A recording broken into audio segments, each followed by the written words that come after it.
In today's episode, we're talking about the show car shine and how to get your vehicle ready for the summer shows ahead.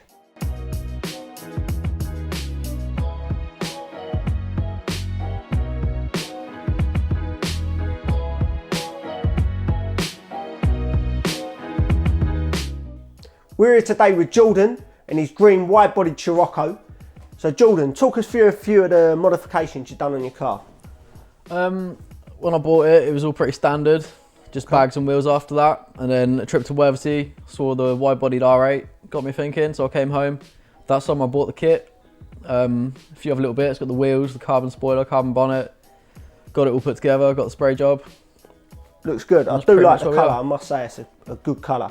Very dark green with a metallic, but it suits the car well. What about the wheels? You got any info on those? They're VIP modular VX210s. I think they're one of the only sets in the UK. They're all black when I bought them. I made a bad choice on the colour now. Yeah. But, I don't know, I don't mind it too much. It's a bit out there, but it looks good. Yeah, they're 11J all round. They're quite big. Blimey, yeah. It's expensive on tyres then. Not too bad. No? Running Nankangs. Talk us through then, if you're getting this car ready for a show, let's imagine it's Saturday, tomorrow there's a big one, you're taking the car, what would you do to get this ready?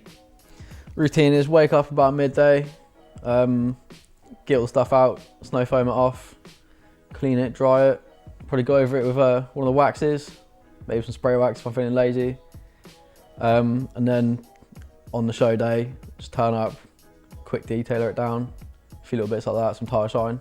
And then mingle. Yeah. Fair enough, fair enough. I'm quite lazy with it. Nah, it's not a bad thing. Is the car already been machine polished? Is it already in a good state, or it's not too bad. It's still fairly straight. It was polished after I got it painted. How long ago was that, roughly? Last March. Okay, so it's done like a season now then. Yeah, so it's got a few bits that need neatening up, but it's not too bad. It's not a bad thing. You can't go machine polishing your car every time you see a couple of scratches anyway. Yeah. And because of that, if our own cars are only sort of detailed every spring, we bring them out. We do have to do little touch-ups because you get the odd person rub their hand over the car and want to feel how smooth the paint is. Always get that with the carbon bonnet. Yeah, and like your arches, I want to pick in there as well. Every show I come back to handprints all over it.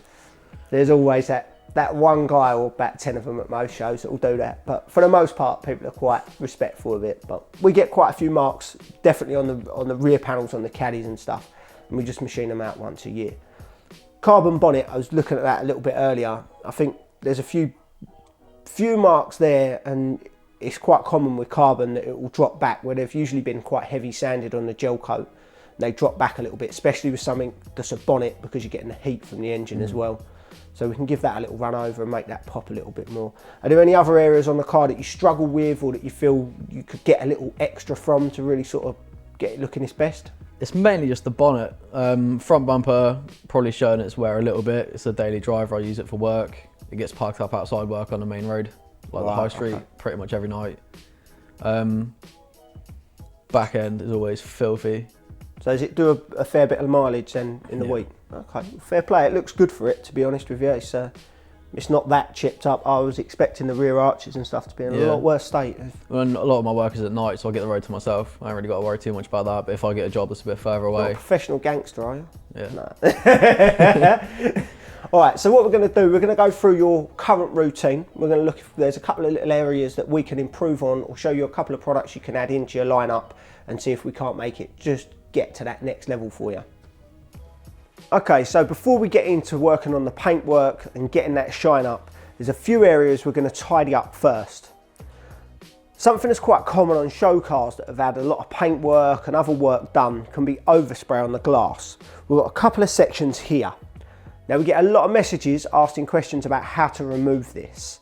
The easiest way is wire wool. This is a fine grade 000 wire wool that we're using. Now, some people are a little bit scared of this. They think it will scratch, but it actually doesn't. You need a little bit of glass cleaner as your lubricant, and then using the wire wool, just go across, and this will shave off any overspray you've got in these areas. Make sure you keep it wet as you work. If it's dry, then it can cause some scratching.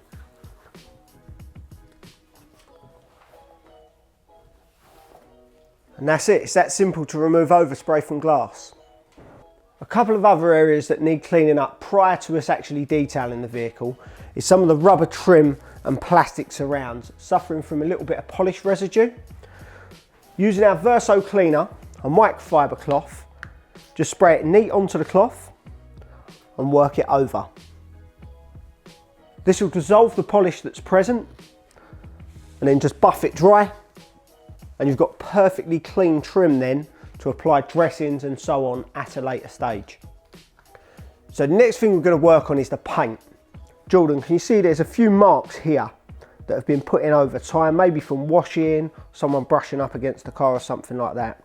As opposed to keep machine polishing your car every single time you come to detail it, we're just going to use a glaze with our handy puck, fill these up for the time being until you come around to machine polishing them off on your big detail later on down the line.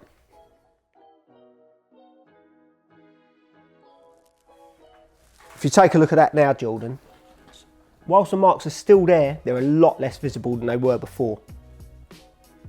The next step is kind of the icing on the cake, so to speak, the waxing stage.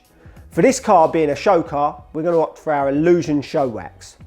The reason this is a show wax is oil heavy nature leads it to leave a really deep, rich, wet look shine. Whilst it's not very durable, that doesn't really matter on a car that you're using for shows because you're likely to keep repeat waxing it for each event. So that brings us to the end of our detail. Now you may be thinking, what about the other bits like the tyres, the trim, the glass, the exhaust tips and the finer details that we haven't actually done yet? Well, we advise you leave these until you arrive at the event. Tyre dressings can end up slinging and going up the paintwork on the lowers and in the arches. If you clean your glass now, there's a likeliness that you're going to need to do it again at the event anyway, so it's pointless doing it at this stage. Same with exhaust tips. If you're going to drive it there, it's going to get dirty again. So you may as well finish those off there. As long as they've been cleaned thoroughly now, that's good enough. Trim dressings and rubber dressings have a habit of attracting a little bit of dust, so it's better to apply those freshly at the event as opposed to now and driving there. So there you have it, a car ready for a show.